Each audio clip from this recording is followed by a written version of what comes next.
지금 브라질에서는 한창 리우 카니발이 열리고 있습니다. 이 카니발은 열정적인 삼바춤, 화려한 퍼레이드, 과다 노출과 광란에 가까운 그 열기로 정평이 나 있습니다. 그런데 이 카니발은 사순절과 깊은 연관을 가지고 있습니다. 이 카니발이라고 하는 말은 라틴어에서 왔는데 카르네 발레라고 하는 말에서 왔습니다. 이 카르네라고 하는 말은 고기라는 말이고 발레라고 하는 말은 안녕이란 말입니다. 직역을 해보면 고기여 안녕, 뭐 그런 말이에요. 이 카니발은 사순절이 시작되기 직전에 열립니다. 사순절이 되면 40일 동안 기독교 문화권에서는 고기를 먹지 않고 금육을 하는 그런 관습이 있었어요. 그래서 사순절이 시작되기 전에 고기를 잔뜩 먹고 한바탕 축제를 벌인 뒤에 절제와 금육을 하자, 그런 것이죠. 그러니까 카니발은 사순절을 준비하기 위해서 시작된 축제라 할 수 있겠습니다. 자, 그러나 오늘 카니발은 사순절을 준비한다는 기본 취지와는 관계없이 먹고 즐기고 노는 일에만 광적으로 몰두하고 있습니다. 문제는 카니발이 끝났는데도 사순절 지키지 않는다는 거죠. 우리 그리스도인들은 이런 세상 풍조에 휩쓸려서는 안 되겠습니다. 이 기간 동안 우리는 옛사람이여 안녕을 외치면서 경건하게 이 사순절을 지켜가야 하겠습니다. 자, 그러면 사순절이란 무엇이고 왜 사순절을 지켜왔을까요? 사순절이란 말은 원래 그 헬라어로 시작된 말인데 테살코스테라고 불려왔어요. 이 말은 글자 그대로 40일간의 기념일이라 그런 뜻입니다. 근데 영어권에서는 언제부턴가 이 말을 렌트라고 번역을 했어요. 렌트란 말은 봄이 시작되는 때에 지키는 절기다, 그런 의미를 담고 있죠. 조금 핀트가 벗어나서 번역을 해서 지금 영어권에서는 이 사순절을 렌트라고 그렇게 부르고 있습니다. 근데 우리말에서는 이걸 사순절이라고 번역을 했던 거죠. 뭐 넉사자에다가 열을 뜻하는 순, 40일간의 절기다, 뭐 그런 의미로 원래 의미를 되살려서 제대로 번역을 했다고 볼 수 있겠습니다. 자, 그러면 왜 40일일까요? 성경에서 이 40이라는 숫자는 단순한 물리적인 시간이 아니라 하나님의 백성이 수행하는 경건한 훈련을 상징하는 숫자입니다. 예를 들어서 예수님께서 공생애를 시작하시기 전에 40일 동안 광야에서 금식하며 영적으로 준비하셨습니다. 모세도 시내산에 올라서 40일 동안 금식하며 십계명을 받았습니다. 이스라엘 백성들은 가나안 땅 들어가기 전 40년 동안 광야에서 훈련을 받았습니다. 이런 관점에서 40이라는 숫자는 하나님의 백성들이 영적 훈련을 받는 기간이라고 하는 상징적인 의미를 담고 있죠. 그래서 초대교회 시절부터 교회는 부활절을 앞두고 매년 40일간 영적 훈련의 기간을 지켜왔던 것입니다. 자, 이렇게 볼 때 사순절이란 부활절을 준비하기 위해서 40일간 주님의 고난에 동참하며 우리 자신을 영적으로 재정비하는 기간이라고 할 수 있겠습니다. 세상 사람들은 카니발같이 향락에 취해 있을지 모르지만 우리는 40일간 동안 깨어 있으며 영적 훈련에 힘써야 하겠고, 더욱더 믿음을 깊게 해가는 귀한 계기가 되어야 하겠습니다. 자, 그러면 사순절 우린 어떻게 지켜야 할까요?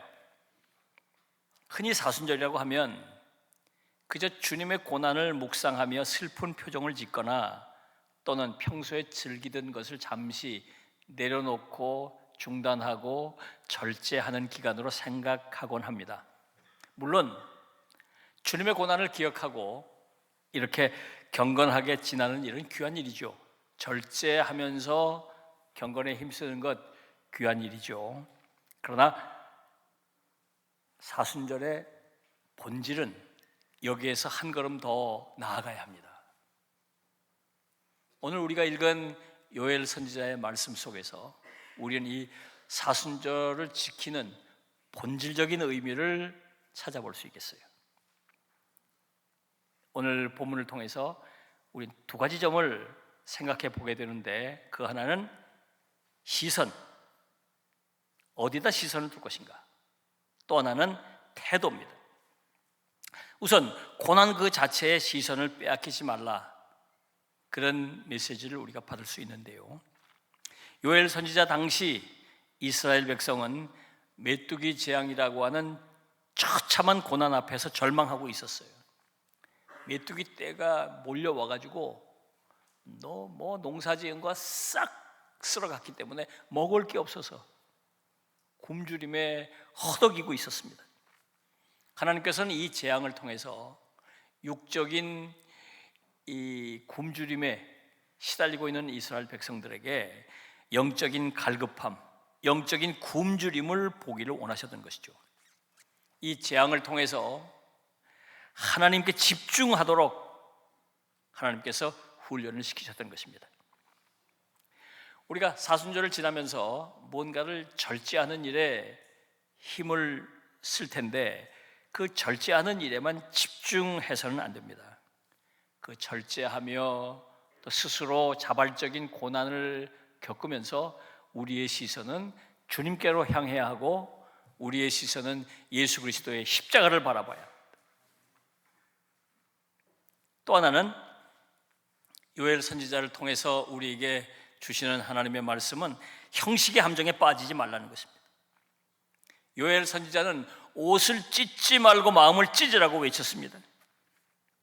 당시의 사람들은 겉옷을 찢으며 슬픈 척하는 형식에 익숙했어요. 그러나 그 마음은 하나님께로부터 오히려 멀어져 갔던 것입니다.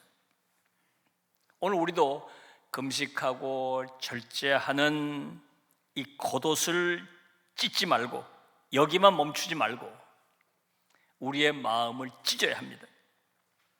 사순절 영적 훈련의 성패는 얼마나 절제했느냐 여기에 있는 게 아니라 얼마나 우리의 마음이 주님을 향하고 있느냐 여기에 있는 것입니다. 자, 이런 관점에서 본문을 조금 더 자세히 살펴보면 우리가 사순절을 지내면서 어디에 힘써야 할 것인가를 교훈해 줍니다. 그 첫째, 자신을 정직하게 돌아보라는 것이에요. 12절을 보면 내게 돌아오라 말씀하고 있어요. 주님께로 돌아오라고 말씀하고 있어요. 여러분, 우리가 주님께로 돌아가면, 주님 앞에 서면 우리에게 어떤 일이 일어날까요? 우리가 주님 앞에 나아갔을 때 제일 먼저 일어나는 일은 우리 자신을 올바로 보게 되는 일입니다. 마치 우리가 거울 앞에 서서 우리의 모습을 보는 것과 같은 일이 일어나죠. 그래서 교만했던 사람들은 자기가 얼마나 하나님 앞에 형편없는 사람인가 하는 점을 깨닫게 됩니다. 위선을 떨던 사람들은 자기가 얼마나 하나님 앞에 큰 죄인인가 하는 그 점을 새롭게 깨닫게 됩니다. 자기 공적에 취해 살던 사람들은 자기가 얼마나 하나님 앞에 허물이 많은 사람인가 하는 것을 깨닫게 됩니다. 실제로 사순절 기간은 제수요일서부터 시작되었는데요, 제수요일이라 그랬어요. 제수요일이라. 이번 주 수요일 18일부터 시작되는 것인데, 요즘은 뭐 그렇게 하는 교회가 많지 않습니다만은 과거에 전통적으로 이 제수요일에는 특별한 예식을 거행해 왔습니다. 이 예식에서 주의 종들은 재를 물에 이렇게 묻혀서 재를 성도들의 머리에 얹어줬어요. 십자가 형태로 긋고 재를 여기다 뿌리거나 재를 이마에다가 이렇게 칠해 주었습니다. 그러면서 주의 종들이 이렇게 말했습니다. 흙에서 왔으니 흙으로 돌아갈 것을 잊지 마십시오. 여기서 죄는 죽음을 상징합니다. 죄를 머리에 얹어주는 것은 교만했던 자신을 돌아보게 하는 것이 그렇습니다. 여러분, 우리가 하나님 앞에 서지 않으면 우리가 누구인지 어떤 존재인지 알기 어렵습니다. 그래서 남의 눈에 있는 들보는 이 티끌은 보면서도 자기 눈에 있는 들보는 보지 못하는 이유가 거기 있는 것이. 그러나 우리가 하나님 앞에 서면 거울 앞에 선 것처럼 우리 자신을 있는 모습 그대로 보게 되는 것이죠.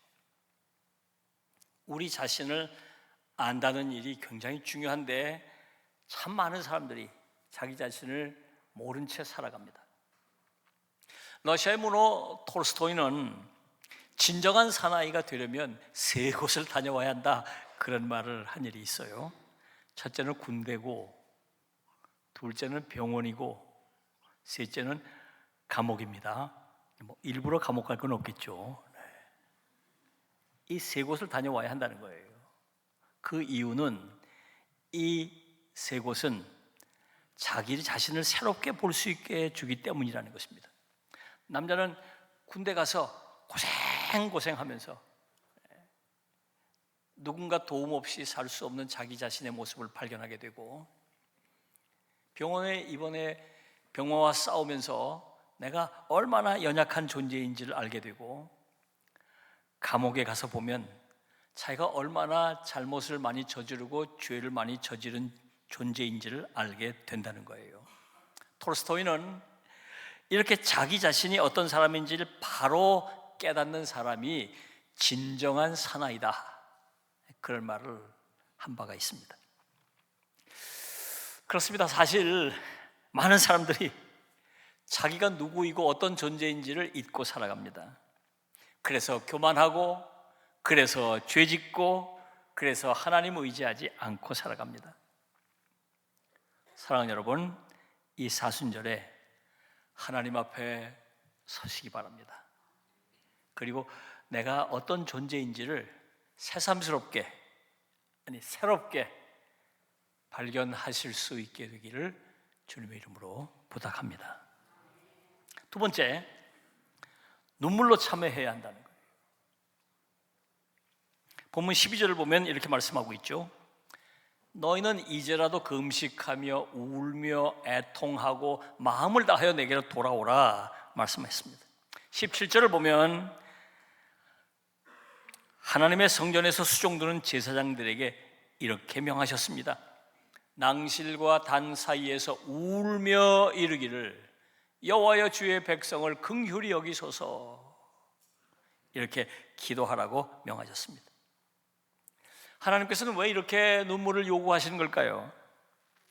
당시 이스라엘 백성들, 그들의 상황이 하나님 앞에 통곡하지 않고는 견딜 수 없을 만큼 죄악이 깊었기 때문입니다.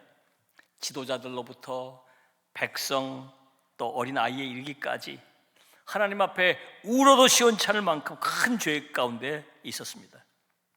하나님께서는 그들의 메마른 눈에 참회의 눈물이 고이기를 기다리고 계셨던 것이죠. 여러분, 회개는 단순히 잘못을 인정하는 지적 동의가 아니에요. 내 죄가 하나님의 마음을 얼마나 아프게 했는지 그 사실을 깨닫고 터져 나오는 영혼의 통곡이에요. 이게 회개예요. 19세기 영국의 천재 작가 오스카 와일드는 향락과 교만의 정점에 있다가 감옥에 수감되게 됐습니다. 그는 감옥에 수감되기 전까지 자신이 그 향락과 쾌락에 빠져 살면서 이것을 예술적 자유라고 변명하며 살았던 사람입니다. 그런데 감옥이라는 고독한 공간에서 그가 비로소 하나님을 깊게 만나게 됐습니다. 그곳에서 자기의 교만과 자기의 죄를 처절하게 깨닫고 하나님 앞에 참회하게 됩니다. 그리고 눈물로 편지를 쓰죠. 그 편지를 모아놓은 책이 시면으로부터라고 하는 책인데요. 여기 이 오스카 와일드가 쓴 편지 한 대목을 소개해 드리면 이런 글이 나와요. 하나님은 마음이 부서진 자에게 가장 가까이 계신다. 슬픔은 가장 거룩한 성소다. 우리가 기쁨 속에 있을 때 하나님은 우리에게 속삭이지만 슬픔 속에 있을 때 하나님은 우리에게 소리치신다. 여러분, 우리가 하나님 앞에 제대로 서기만 하면 우린 결코 당당할 수 없습니다. 바울이 고백했던 것처럼 오라 나는 곤고한 사람이로다 가슴을 칠 수밖에 없습니다. 그래서 하나님 앞에 내가 얼마나 큰 죄인가를 깨닫는 사람들만이 흘릴 수 있는 눈물, 그 눈물이 우리를 살리는 생명수가 되는 거예요. 사순절은 이 눈물을 회복하는 기간입니다. 하나님 앞에 홀로 서서 내 안에 추악한 죄들을 낱낱이 고백하며 울어야 합니다. 17절 말씀처럼 여호와여 주의 백성을 긍휼히 여기소서 울부짖으며 중보하며 기도해야 합니다. 사랑하는 여러분, 눈물은 영혼을 씻어내는 비누와 같습니다. 참회의 눈물이 흐를 때 우리의 영혼의 찌든 때가 벗겨지고 비로소 정결하고 거룩하게 다시 세워질 수 있습니다. 이번 사순절에 골방에서 또 이 성전에서 하나님을 감동시키는 뜨거운 눈물이 회복되시기를 주님의 이름으로 부탁합니다. 세 번째로 거룩을 회복해야 하겠습니다. 본문 16절을 보면 이렇게 말씀하고 있습니다. 백성을 모아 그 모임을 거룩하게 하고 장로들을 모으며 어린이와 젖 먹는 자를 모으며 신랑을 그 방에서 나오게 하며 신부도 그 신방에서 나오게 하고. 하나님께서 백성을 모아 거룩하게 하라고 명하신 것이에요. 장로들로부터 젖먹이 어린아이까지, 심지어 이제 막 결혼식을 올린 신랑과 신부까지도 그 방에서 나오게 하여 이 거룩한 대열에 합류하라고 하셨어요. 이것은 하나님의 백성이 회복해야 할 가장 시급한 과제가 거룩임을 선포하신 것입니다.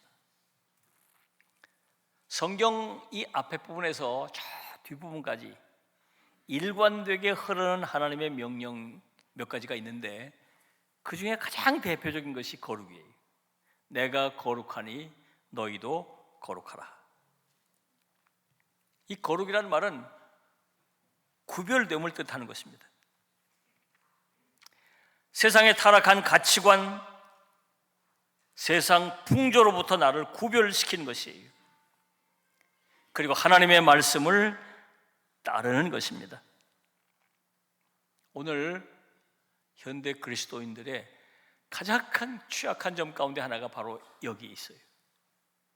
거룩이 무너졌어요. 세상 풍조에 휩쓸려 살고 세상 가치관에 물들어 있어요. 교회를 다니고 신앙생활하고 그리스도인이라고 스스로 얘기는 하지만 거룩이 무너졌어요. 이 거룩을 회복해야 합니다. 이 거룩을 회복하기 위해서 두 가지가 필요해요. 먼저는 거룩에 대한 뜨거운 열망이 있어야 합니다. 연어는 참 신비롭습니다. 자기가 태어난 자리를 잊지 않습니다. 수만 킬로 떨어진 태평양 한가운데를 헤엄치다가도 알을 낳을 때가 되면 자신이 태어난 어느 작은 산골짜기를 기어이 찾아옵니다. 바위가 앞을 가로막고 거대한 폭포가 쏟아져 내려도 연어는 포기하지 않습니다. 그 차가운 수중보를 온몸이 부서지라 뛰어오르며 거슬러 올라갑니다. 무엇이 연어를 그렇게 만들었을까요? 태어난 곳의 물냄새를 기억하며 그곳으로 돌아가고자 하는 본능적인 열망이 연어 안에 있기 때문이에요. 여러분, 우리 그리스도인들이 그래야 합니다. 우리가 이 땅에 발 붙이고 살지만 우리는 저 본향을 생각하고 그리스도를 닮고 하나님의 백성답게 살고 싶다는 영적인 본능, 이 거룩에 대한 열망이 살아 있어야 합니다. 하나님 백성답게 살고 싶다는 영적인 본능, 이 거룩에 대한 열망이 살아 있어야 합니다. 연어가 그 열망을 잃어버리는 순간 급류에 떠밀려 길을 잃고 죽는 것처럼 우리 그리스도인이 그리스도를 닮고 싶다고 하는 간절한 이 거룩에 대한 열망을 잃어버리면 세상 풍조에 떠밀려서 영적으로 죽어갈 수밖에 없는 것입니다. 이 사순절에 우리의 삶 속에 이 거룩에 대한 열망이 회복되기를 바랍니다. 주님처럼 살고 싶다는 그 뜨거운 열망이 다시 한번 불릴듯 일어나게 되시기를 주님의 이름으로 부탁합니다. 자, 또 하나 필요한 게 있는데 거룩한 삶을 지켜낼 용기입니다. 하나님의 백성은 답변을 잘 해야 하는 사람입니다. 하나님 앞에서는 언제나 기쁘게 예스 대답해야 합니다. 세상 유혹 앞에서는 단호하게 노 말할 수 있어야 합니다. 그런데 오늘 많은 그리스도인들이 이걸 거꾸로 하고 있어요. 하나님 앞에서 머리를 극적이며 머뭇거립니다. 예스라고 대답하지 못하고 머리만 극적거리고 있어요. 세상 달콤한 유혹 앞에서는 너무도 쉽게 예스, 예스, 예스. 세상은 끊임없이 우리를 유혹합니다. 다 그렇게 사는 거야. 남들 다 그렇게 살아. 그 정도는 괜찮아. 교회 다니는 사람 다 그렇게 해. 괜찮다니까. 그러면서 우리를 음란한 자리로, 거짓의 자리로, 부정부패의 자리로 우리를 끌어들입니다. 이때 필요한 것이 있죠. 용기입니다. 나는 하나님의 사람입니다. 나는 결코 그 길로 갈 수 없습니다. 이렇게 말할 수 있는 용기가 필요해요. 물론 이렇게 용기를 낼 때 많은 손해를 보게 되죠. 주변 사람들에게 따돌림을 당하거나 융통성 없다는 비난을 받을 수 있어요. 손가락질을 받을 수 있어요. 그러나 우리가 세상에 대해 노라고 외칠 때 하나님께서는 우리를 바라보시면서 잘했다, 참 잘했다 칭찬하실 것입니다. 그리고 우리의 손을 잡아주실 거예요. 이번 사순절에 우리에게 이런 용기가 회복되길 바랍니다.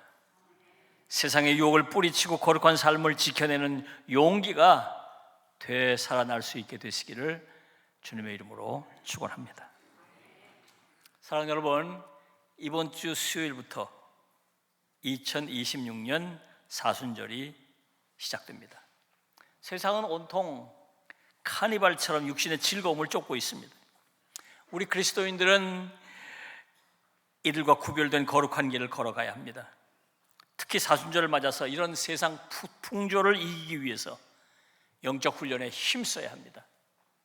특히 말씀 앞에 서는 일에 힘쓰십시오. 더욱 기도에 힘쓰십시오. 그리고 이 세 가지를 꼭 실천해 보시길 바랍니다. 첫째, 하나님 앞에 서서 자신을 정직하게 돌아보십시오. 둘째, 메마른 심령을 적시는 참회의 눈물을 회복하십시오.